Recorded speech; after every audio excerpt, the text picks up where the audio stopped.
Quantos têm a bússola do crente, ergam-na para que eu possa ver. Ótimo. Nós vamos dar sequência ao trabalho que temos feito. Vamos expor um versículo, Marcos 9, versículo 1. É a 49ª exposição deste evangelho. Vamos examinar apenas este versículo nesta manhã. Marcos, Evangelho segundo Marcos, 9º capítulo, 1º versículo.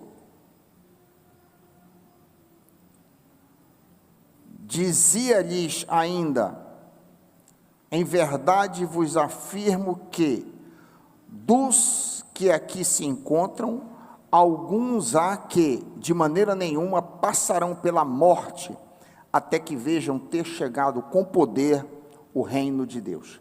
Pai, fala conosco, Pai. Tira toda distração em nome de Jesus. Não permita que a Tua palavra seja roubada dos corações, mas ao contrário, fala conosco, Papai. Ilumina as nossas mentes, abre os nossos olhos a fim de que possamos contemplar as maravilhas da Tua palavra. Edifica-nos, transforma-nos, muda as nossas vidas, nós te pedimos. Dá-nos entendimento para que possamos crescer e nos tornar mais santos. Em nome e pelo amor de Jesus, a igreja apoiando diz: este texto que nós lemos, Marcos 9, 1, é uma promessa, como está aqui, a promessa da chegada do reino de Deus.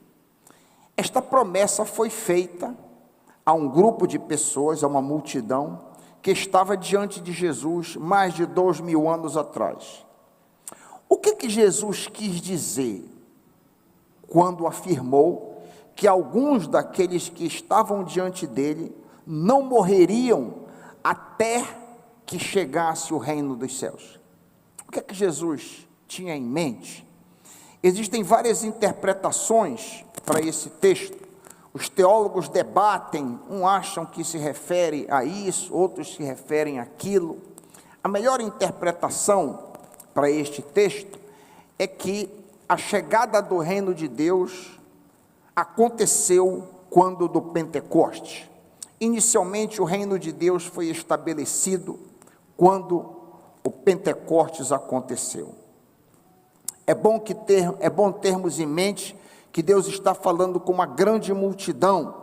Nota o contexto imediato, bate os olhos em 8:34, tu lestes o 9:1, bate os olhos um pouco em cima.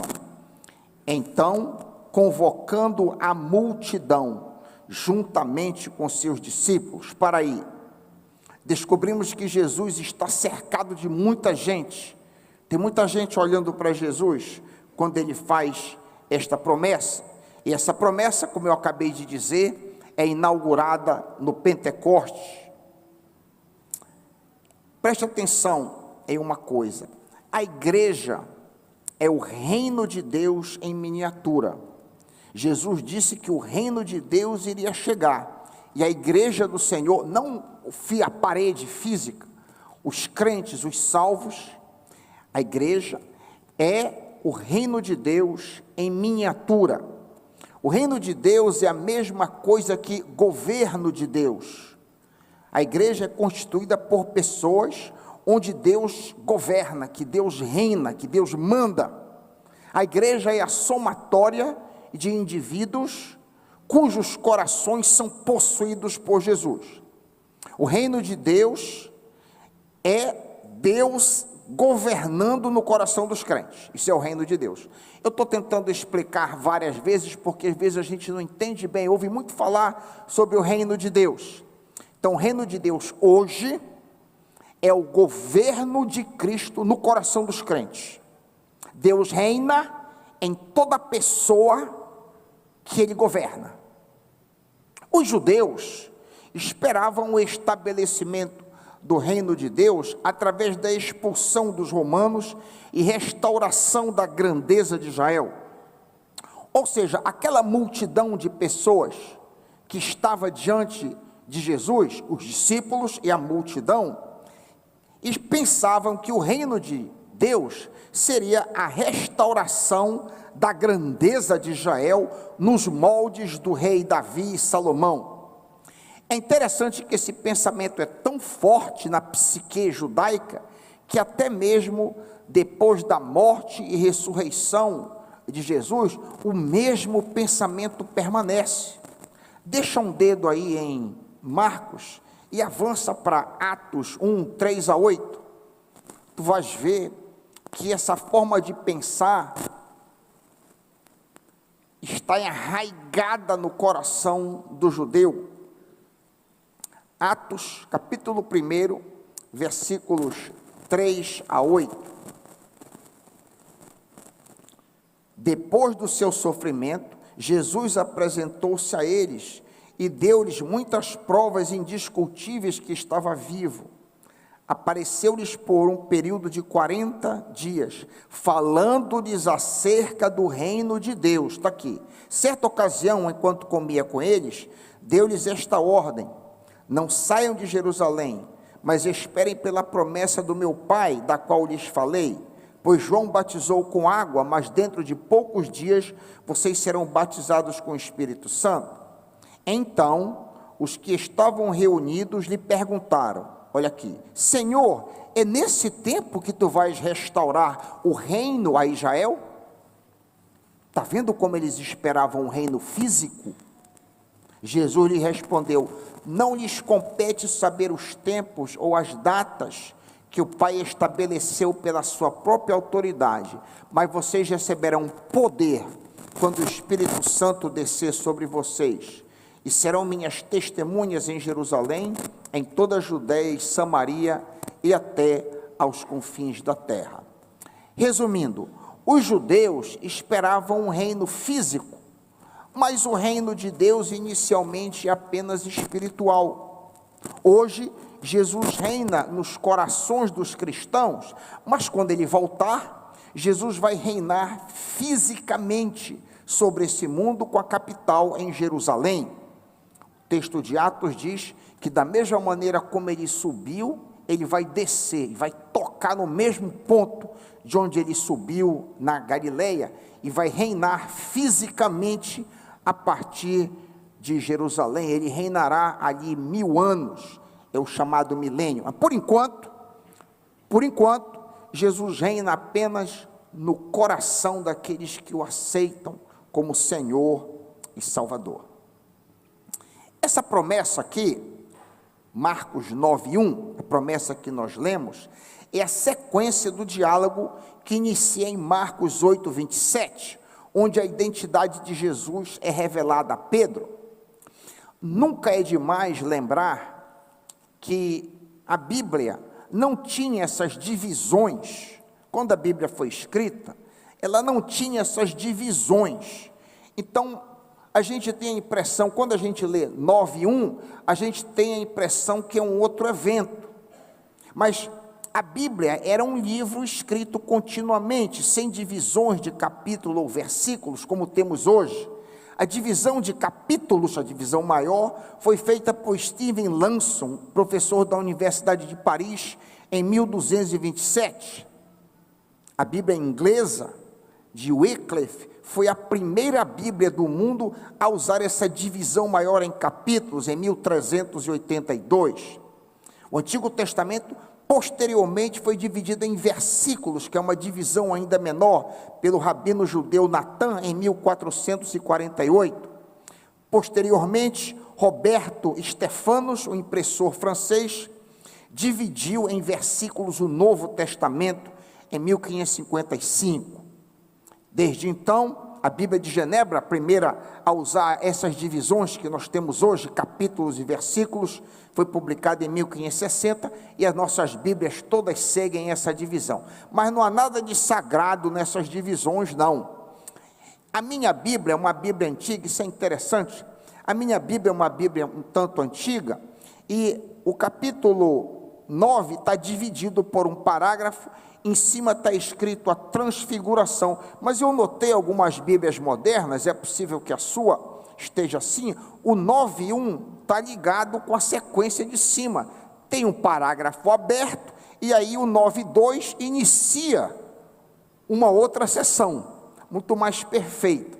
Então, dentro de uma lógica, teria sido muito melhor que os divisores de capítulo e versículo tivessem iniciado o capítulo 9, onde está 9:2, e não 9:1. Você que acompanha só em celular, você passa batido nesse tipo de explicação que eu estou dando. Por isso que eu gosto muito de Bíblia física, que você pode acompanhar a lógica do que eu estou tentando explicar para você.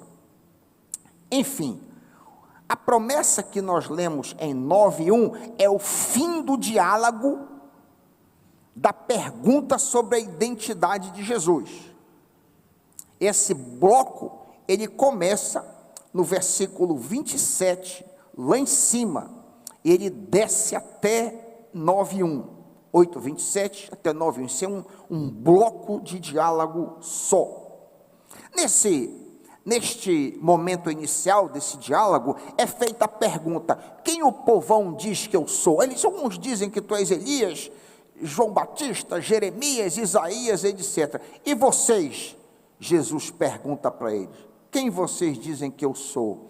E Pedro diz: tu és o Cristo, o Messias, o Salvador do mundo.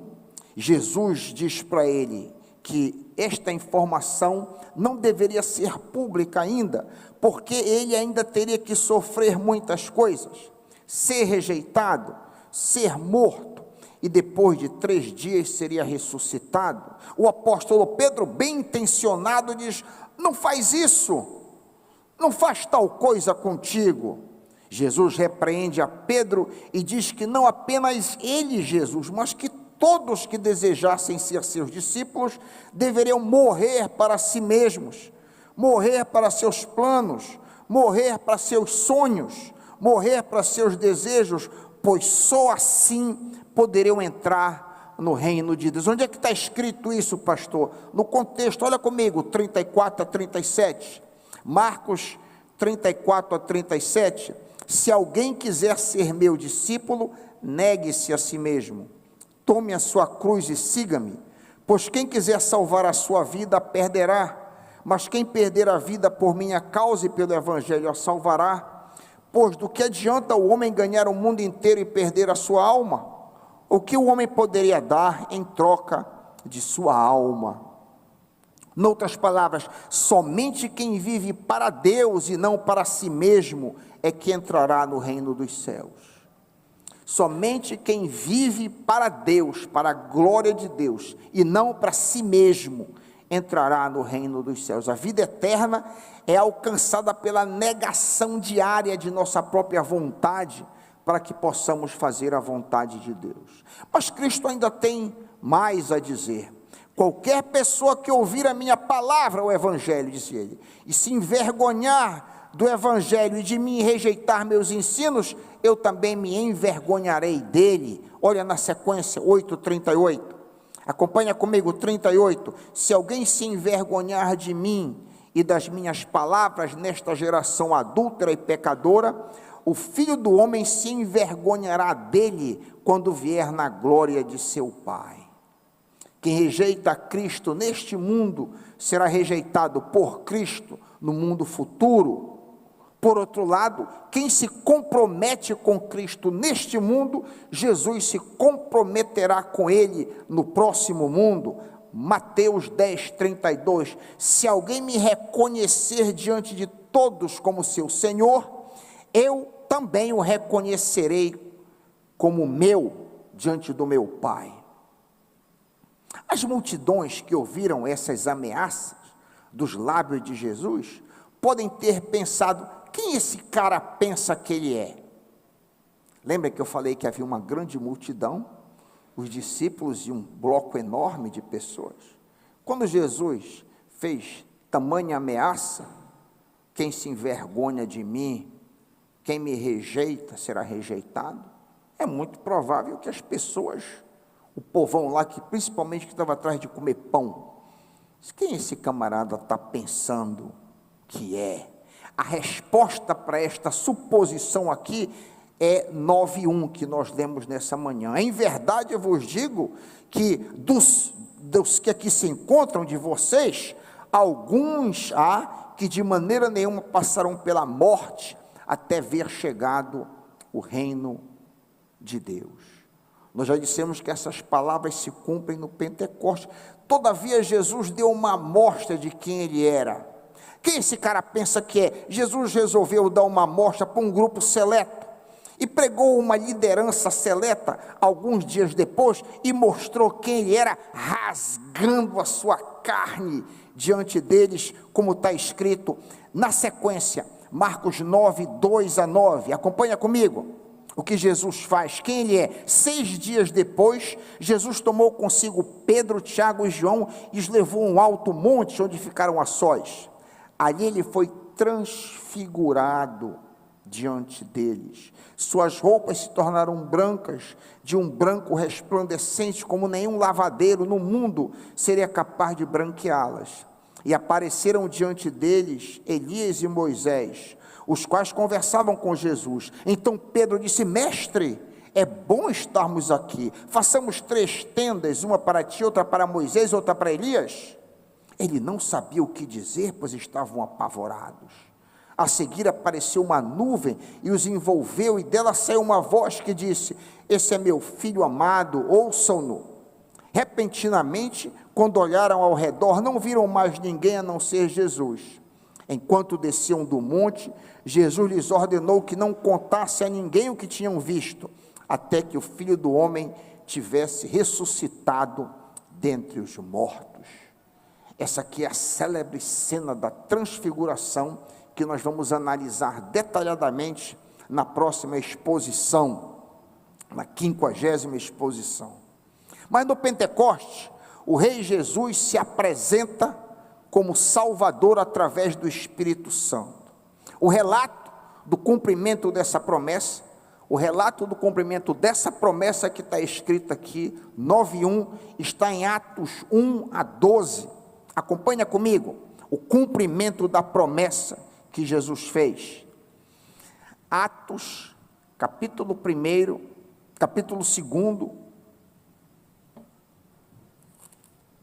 Às vezes eu dou tanta referência errada que eu fico até com medo. De vez em quando a Lídice vem e diz: olha, pastor, o senhor disse que era 1, mas é 2, ou é 2, mas é 1, mas eu acho que está certo. Atos 2, exatamente, de 1-12. Chegando o dia de Pentecostes, estavam todos reunidos num só lugar. De repente veio do céu um som, como um vento muito forte, e encheu toda a casa na qual eles estavam assentados, e viram que parecia línguas de fogo, que se separaram e pousaram sobre cada um deles. Todos ficaram cheios do Espírito Santo e começaram a falar noutras línguas, conforme o Espírito os capacitava. Havia em Jerusalém judeus tementes a Deus, vindo de todas as nações do mundo. Ouvindo-se esse som, ajuntou-se uma multidão que ficou perplexa, pois cada um os ouvia falar em sua própria língua. Atônitos e maravilhados, eles perguntavam: acaso não são galileus todos esses homens que estão falando? Então, como os ouvimos, cada um de nós em nossa própria língua materna? Partos, medos, elamitas, habitantes da Mesopotâmia, Judéia e Capadócia, Ponto e da província da Ásia, Frígia e Panfilha, Egito e demais partes da Líbia, próximas a Cirene, visitantes vindo de Roma, tanto judeus como convertidos ao judaísmo, cretenses e árabes. Nós os ouvimos declarar as maravilhas de Deus em nossa própria língua. Atônitos e perplexos, todos perguntavam uns aos outros: o que significa isso? O que significa nós estarmos ouvindo esse pessoal que não sabe a nossa língua? Ele fala persa, ele fala arábico, ele fala essa língua aramaica, e a gente está tudo ouvindo, né? O que significa isso? Eles perguntaram, e eu respondo: isso significa que chegou o reino de Deus. Deu-se a inauguração, o ponto de partida, o início do reino de Deus na terra. Assim como Jesus havia prometido, assim aconteceu. Babel foi restaurada. Em Babel, a humanidade tenta subir. No Pentecostes, Deus desce. Em Babel, o ser humano tenta estabelecer um reino para engrandecer o seu próprio nome. Mas no Pentecostes, o Espírito Santo desce para estabelecer o reino de Deus, para engrandecer o nome de Jesus. Em Babel, a humanidade rebelde contra Deus foi dividida em línguas diferentes. Mas no Pentecostes, as pessoas foram unidas por uma língua comum. Em Babel, o povo foi disperso por desobediência. Mas no Pentecostes, o povo foi unido por causa da obediência de Jesus. Resumidamente, o Pentecostes significa a reversão de Babel. Em Babel houve ruptura, dispersão e maldição. Mas no Pentecostes houve união, agregação e bênção.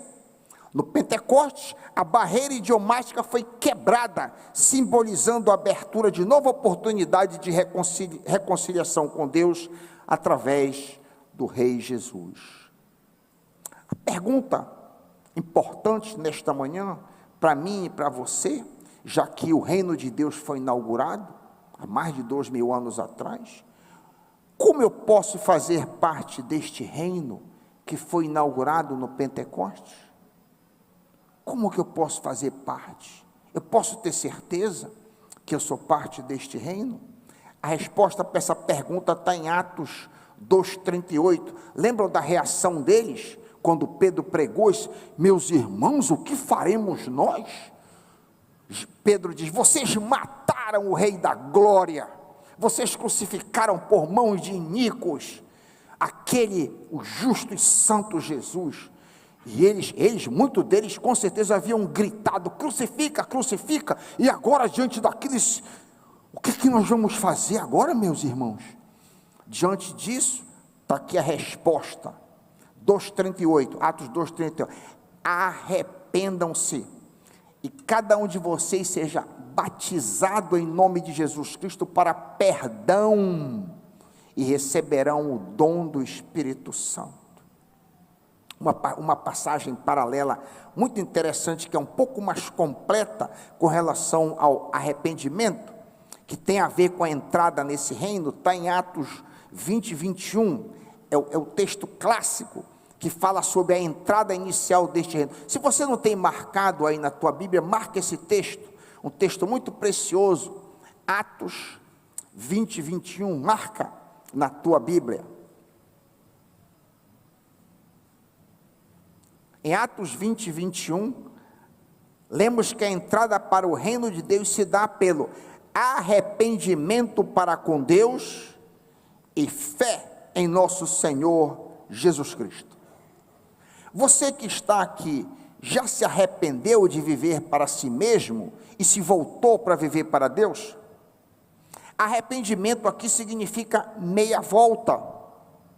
Até aqui você fazia a sua vontade, mas você dá meia volta, arrependido, para fazer a vontade de Deus. Noutras palavras, arrependimento significa que você não vai mais viver para o seu ego. Você, ao invés de você viver para si mesmo, arrependimento, metanoia, significa que você agora vai viver para Deus. Isso significa arrependimento. É o primeiro passo para a entrada no reino de Deus. Em segundo lugar, para fazer parte do reino de Deus, eu preciso depositar a minha fé no Senhor Jesus. Lembram? Arrependimento para com Deus e fé ou confiança no Senhor Jesus. Eu preciso receber a Cristo como o meu Salvador e Senhor. Isso aqui é chão tão batido, que às vezes eu fico temeroso que as pessoas não entendam. Eu tenho recebido pessoas ao longo desses vários anos à frente dessa igreja, eu tenho recebido talvez centenas de pessoas. Ao longo, toda semana eu recebo pessoas aqui. E é incrível, marquem as minhas palavras, é incrível a quantidade de pessoa que não entende o que é regeneração. Eu pergunto frequentemente: quando você foi regenerado? Já perguntei muitas vezes. Aí a pessoa diz, eu digo: você é crente? Eu disse, claro, eu sou membro da igreja. Uma vez um camarada, um senhor, há 50 anos eu sou membro da igreja. 50 anos. Eu comecei a conversar, e aquele homem não tinha sido regenerado. Eu tive o prazer de batizá-lo aqui. Incrível. Isso se repete inúmeras vezes. Eu pergunto, quando que você foi regenerado? Aí a pessoa diz para mim, eu fui batizado. Ao longo da resposta, eu fui batizado quando eu tinha 14. Não estou perguntando quando você foi batizado. Não foi essa a minha pergunta. Eu perguntei quando você foi regenerado. Quando você recebeu a Cristo como Salvador e Senhor. Já tive várias respostas. Uma outra resposta típica que eu faço, a pessoa diz assim, eu digo, quando você se tornou um crente em Cristo Jesus? Aí a resposta, eu tenho tentado. Mas você não se torna um cristão por tentativa, isso é obras. Então é incrível, meus irmãos, é incrível a quantidade de supostos cristãos, membros da igreja, que não compreendem isso, que não entendem isso, que eu preciso me arrepender de viver para mim mesmo, assim que eu vivia para mim mesmo, preciso me arrepender de viver para mim mesmo, e viver para Deus, ter Deus para fazer a vontade de Deus, o primeiro ponto. O segundo ponto, eu preciso receber a Cristo como meu Salvador e Senhor, eu preciso abrir todo o meu ser, para recebê-lo como meu Senhor e Salvador. Esse é o segundo passo. Diz em João 1,12, que a todos que receberam a Jesus, é dado a eles o poder de serem feitos filhos de Deus. Todos os seres humanos são criaturas de Deus, todo mundo é criatura de Deus, mas aqueles que recebem a Cristo, se tornam, não eram, filhos de Deus. Eu sou claro no que eu estou me esforçando para bater um chão aqui, que todo mundo deveria saber.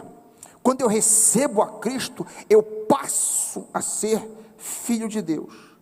Todos os seres humanos são criaturas, mas somente aqueles que recebem Cristo como Senhor, Jesus reina no seu coração, passa a ser filho de Deus. É impossível se tornar um filho de Deus fazendo caridade, frequentando igrejas, sendo um bom cidadão, ajudando as pessoas, sendo um bom filho, sendo um excelente esposo. Todas essas coisas são boas, mas não podem pagar o preço do pecado. Todas essas coisas são maravilhosas, mas elas não pagam o preço do nosso pecado. A única pessoa que morreu para pagar pelos pecados da humanidade foi Jesus. Essa é a diferença fundamental entre o cristianismo e todas as outras religiões, porque todas as religiões, inclusive o cristianismo, ensinam basicamente a mesma coisa. Todas as religiões, budismo, islamismo, cristianismo, todas as religiões basicamente ensinam o quê? O que que elas ensinam? Elas ensinam que nós não devemos matar, que nós devemos honrar a Deus, que nós não devemos roubar, que nós não devemos mentir, que nós devemos ser fiéis ao nosso cônjuge, que nós devemos ser responsáveis, que nós devemos pagar os nossos impostos, que nós devemos ajudar as pessoas, que nós devemos amar todo mundo. Todas as religiões ensinam isso, mas o fundamento é diferente. Buda não morreu pelo pecado dos budistas. Maomé não morreu pelo pecado dos islâmicos. O que Jesus morreu pelos pecados do mundo. E a única maneira de eu me acertar com Deus é recebendo Cristo, que pagou pelos meus pecados. Percebe isso? Todos nós temos uma dívida diante de Deus, todos nós. Não há um ser humano que não tenha dívida. Recentemente, a minha esposa foi no supermercado, fez uma compra colossal, fiquei até com medo quando ela disse o valor. Fez uma compra de supermercado enorme. E ali, eu não estava com ela nesse dia, mas eu imagino que ela foi ao longo do ponto de chegada do supermercado até a saída, ela foi coletando itens, ovos, banana, o raio que foi colocando coisas dentro e formou um negócio enorme. E quando você chega no caixa, você tem uma dívida ali. O caixa coleta, passa ali e ele diz lá, 1.250, por exemplo. E aí então você tira o dinheiro e paga pelos itens, pelaquela quantidade enorme. Nós coletamos pecado ao longo do tempo. Nós coletamos erros, mentira, desobediência aos pais. A gente provoca o amiguinho lá no colégio. Milhares de itens são coletados ao longo dos anos e Jesus pagou isso. Você compreende isso que eu estou dizendo, meu irmão? É muito difícil entender isso. Então a base do cristianismo não é essas coisas que todas as religiões ensinam. A base é que Jesus Cristo, o Salvador do mundo, o Salvador de todos, pagou o preço, e eu recebo Cristo como meu Senhor e Salvador, e aí então a minha conta está quitada. Aí então eu vou ser um bom cidadão, eu vou amar minha esposa, eu vou ser um bom pai, eu vou pagar o imposto, como todo mundo tem que ser.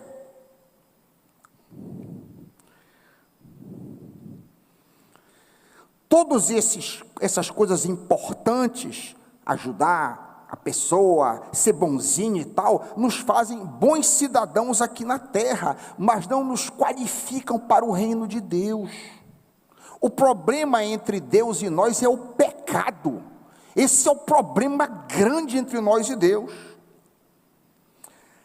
O pecado é uma ofensa infinita, porque Deus é um ser infinito.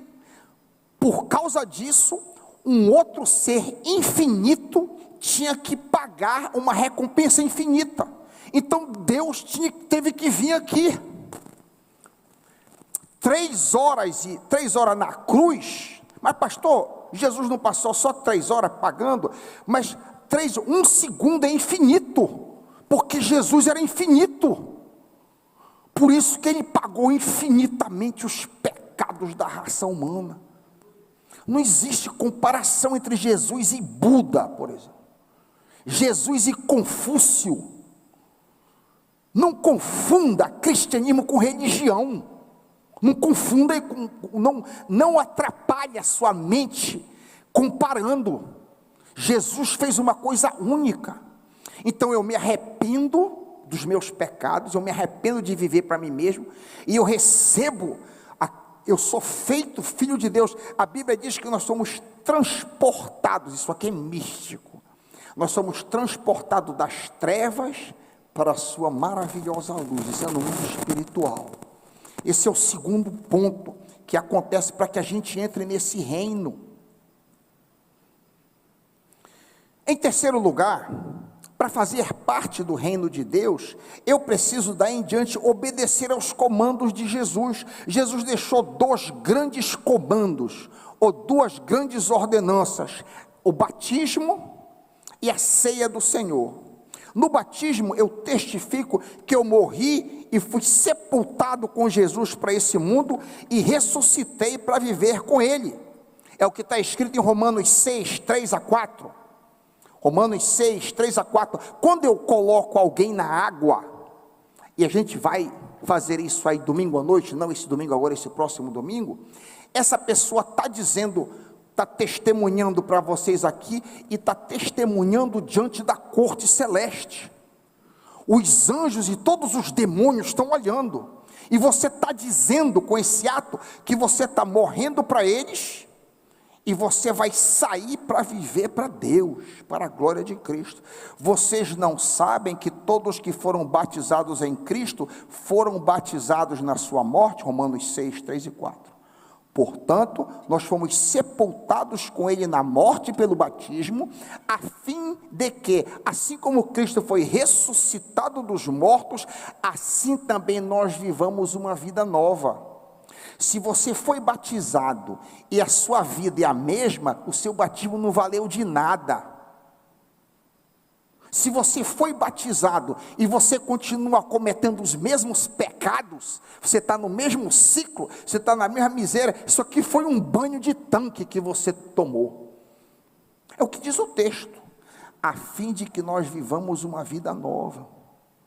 O batismo simboliza a entrada na igreja, que é o reino de Deus em miniatura. Através do batismo, eu me torno membro da igreja local.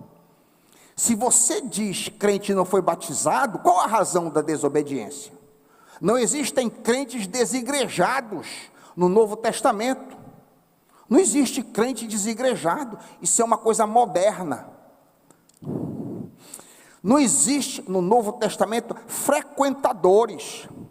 Eu fiquei alarmado de saber, na primeira enquete que a gente fez, que a gente tinha 799 frequentadores na PIB do Pará. Eu não sei a quantas anda a lista de frequentadores, deve ter caído bastante, mas deve ter uns 300, quantos tem? Mais ou menos. Tem 350 nesse último censo que a gente está fazendo agora, de frequentadores. Ou seja, o cara senta aqui, você não quer compromisso com nada. Ele senta aqui, esquenta o banco, domingo sai por ali, não se envolve com nada, não quer ser batizado, nada. Ele frequenta a igreja. Não existe isso no Novo Testamento. A outra ordenança, o outro comando que Jesus fez é a ceia do Senhor. Na ceia do Senhor, eu testifico que faço parte de um único, a ênfase aqui é único corpo místico, corpo espiritual de Cristo. Esse único corpo invisível é representado pelo mesmo pão e mesmo cálice. Ouça, 1 Coríntios 10, 16 a 17. Não é verdade que o cálice da bênção que abençoamos é participação no sangue de Cristo, e o pão que partimos é participação no corpo?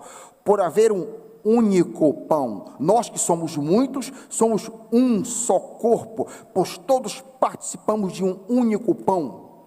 A ceia do Senhor simboliza a manutenção na igreja. O batismo simboliza a entrada, e a ceia a manutenção. Eu preciso me alimentar. A Santa Ceia é um memorial da morte de Cristo e deve ser celebrada regularmente, conforme Ele mesmo comandou. Fazei isto, em memória de mim. Fazei isso. É para fazer, não tem opção. Fazei, faça isso. O verbo está no imperativo. Fazei isso, você tem feito? Se você não é membro, você não está fazendo. Se você é um frequentador, você não está fazendo isso. Você não participa da ceia do Senhor.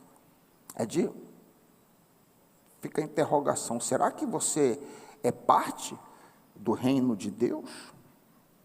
Você tem se alimentado, você tem sido nutrido pelo pão e pelo cálice? Somente os membros do corpo que passam pelo batismo, entrando assim na igreja, podem participar dos privilégios da comunhão, da ceia, da mesa do Senhor. Por fim, o nosso Jesus prometeu e cumpriu. Em verdade vos afirmo, 9:1, que dos que aqui se encontram, alguns há que de maneira nenhuma passarão pela morte, até que vejam ter chegado com poder o reino de Deus. O reino de Deus chegou no coração dos crentes. Vale a pergunta, você já é parte desse reino? Você responde, sim, pastor Raik, eu me arrependi dos meus pecados. Eu aceitei a Cristo como meu Salvador, eu já me batizei, eu tenho participado da ceia, você me responde. Bem, esses passos são importantíssimos, e sem eles, ninguém pode fazer parte do reino. Haveria algo mais, por acaso, que eu posso garantir que eu estou dentro do reino? Além desses passos que eu apresentei? Sim, olha comigo, em conclusão. Como que a tua vida é caracterizada? Olha o que caracteriza o membro do reino. Marcos 8:34. O mesmo contexto, a gente leu 9:1, bate os olhos um pouquinho acima. 8:34. 8:34. Se alguém quiser ser meu discípulo, negue-se a si mesmo, tome sua cruz e siga-me. O seu estilo de vida diário está descrito aqui? Eu digo para os irmãos, eu sou um homem pecador, cheio de falhas, mas esse é meu estilo de vida. Todos os dias eu me acordo para negar a minha vontade, para negar os meus olhos, para negar uma resposta que talvez eu daria à minha esposa, negar, crucificar a minha vontade. Esse é o estilo de vida do homem que faz parte do reino de Deus. Se você entendeu essa palavra, eu penso que o evangelho foi sumariamente apresentado. Se você entendeu isso, e você compreendeu que na realidade, você talvez fosse membro da igreja, talvez você frequente aqui há um tempo, não é membro, mas você não é parte do reino de Deus, você não é salvo. Eu queria te convidar a aceitar a Cristo, a entrar neste reino, nesta manhã. Se você entendeu o que eu disse, se você compreendeu, se Deus falou no teu coração, você entendeu isso, levanta a tua mão, eu quero orar contigo, levanta a tua mão corajosamente, amém, amém, alguém mais? Amém, já vi, alguém mais? Amém, pode baixar, já vi, alguém mais? Gostaria de entrar, de aceitar a Cristo como seu Salvador e Senhor? Levante a mão corajosamente. Se você compreendeu, isso aqui é uma oportunidade de ouro, a igreja esteja orando. Satanás vai dizer para você, olha, não faz isso, isso é uma vergonha, não faz isso. Levanta a mão, eu vou dar uma oportunidade. Você que levantou a mão, vem aqui, eu quero orar contigo, vem aqui comigo, eu quero orar contigo, vem aqui comigo, corajosamente, não tenha medo de homem. Não pense o que é que as pessoas vão achar de mim, as favas. Não interessa o que Deus pensa de mim, é o que interessa, o que Deus pensa de mim. Venha corajosamente. A minha vida mudou quando eu me entreguei para Cristo, assim que a minha vida mudou.